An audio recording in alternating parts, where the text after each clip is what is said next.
एक दो तथ्य रखना चाहता हूं। जैसे तस्लीम रहमानी साहब ने कहा अंग्रेज किसको क्या दे रहे थे।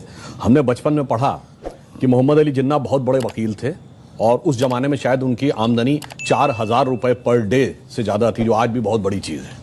और मोतीलाल नेहरू उससे भी बड़े वकील थे। मैं पूछना चाहता हूं, ये उस जमाने में हजारों रुपए पर डे की आमदनी के लिए पेमेंट कौन करता था?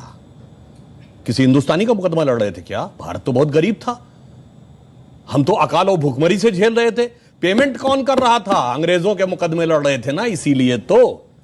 और मैं यह भी बताना चाहता हूं, जिसमें अशफाक उल्ला खां, राम प्रसाद बिस्मिल, चंद्रशेखर आजाद, काकोरी कांड, जो लखनऊ के पास ब्रिटिश सरकार का खजाना क्रांतिकारियों ने लूट लिया था, ब्रिटिश सरकार का वकील कौन था?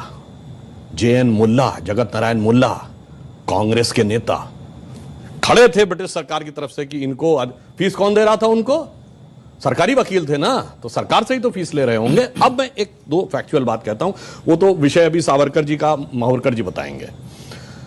मैं एक बात कोट करता हूं। बहुत बड़े एक साहित्यकार हुए VS नायपॉल, जिनको 2003 में नोबेल पुरस्कार मिला है अपनी किताब एमंग द बिलीवर्स के लिए। उन्होंने बहुत पहले एक किताब लिखी, इंडिया द वुंडेड सिविलाइजेशन। उन्होंने कहा भारत दुनिया का एक विचित्र देश है, एकमात्र देश है जहां राष्ट्रवाद को बढ़ाने वाला नहीं, राष्ट्रवाद को कमजोर करने वाला इतिहास पढ़ाया जाता है। नंबर 2, उन्होंने कहा ये एकमात्र देश है जो अपने लिखे इतिहास को ऑथेंटिक नहीं मानता, दूसरों के लिखे इतिहास को ऑथेंटिक मानता। उन्होंने कहा ब्रिटेन में जाइए, कोई ब्रिटिश, फ्रेंच या जर्मन के लिखे इतिहास को नहीं मानता, कोई जर्मन, इटालियन या स्पेनिश के लिखे इतिहास को नहीं मानता। कहा उससे भी बड़ा आश्चर्य यह है कि यह विदेशियों के लिखे इतिहास को ही प्रामाणिक नहीं मानता है, जिन्होंने इस पे हुकूमत की, जो इसके दुश्मन थे, उन दुश्मनों के लिखे हुए इतिहास को प्रामाणिक मानता है। कहता इससे बड़ा दुर्भाग्य किसी देश का नहीं हो सकता। अब मैं बताता हूं उसमें हुआ क्या।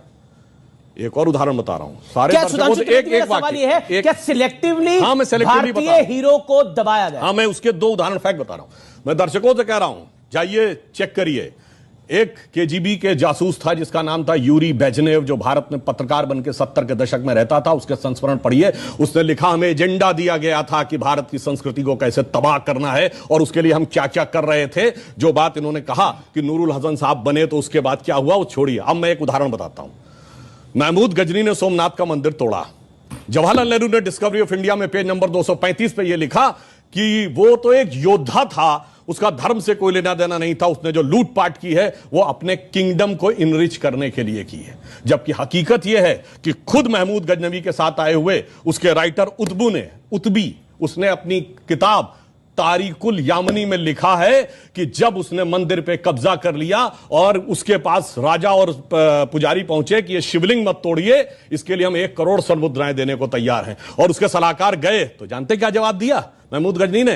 कि मैं तोड़ूंगा जरूर, इसलिए कि कयामत के दिन मैं बुत फरोश के रूप में जाना जाऊं, बुत शिकन के रूप में जाना जाऊं, बुत फरोश के रूप में। यानी नहीं पता पढ़ाई जाती, यानी ट्रेवल, यानी मैं एक बुत फरोश का मतलब हुआ कि जो मूर्तियों के साथ बिजनेस कर रहा हो, उसके लिए नहीं, मूर्ति को तोड़ने। फिल्में हम लोग देखते हैं, युवा पीढ़ी को प्यार मोहब्बत की बातों में बड़ा आनंद आता है। एक लाइन और कह दूं तो, प्यार मोहब्बत की बात हो तो क्या नाम याद आते हैं? शाहजहां, नूरजहां, जोधा अकबर, सलीम अनारकली, शीरी फरहाद, लैला मजनू, यही पढ़ाया गया ना।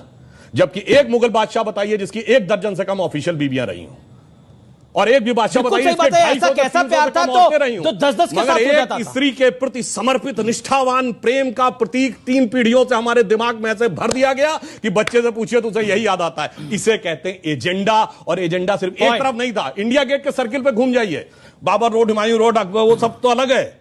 आपको मानसिंह रोड भी मिल जाएगी, मगर राणा प्रताप रोड नहीं मिलेगी।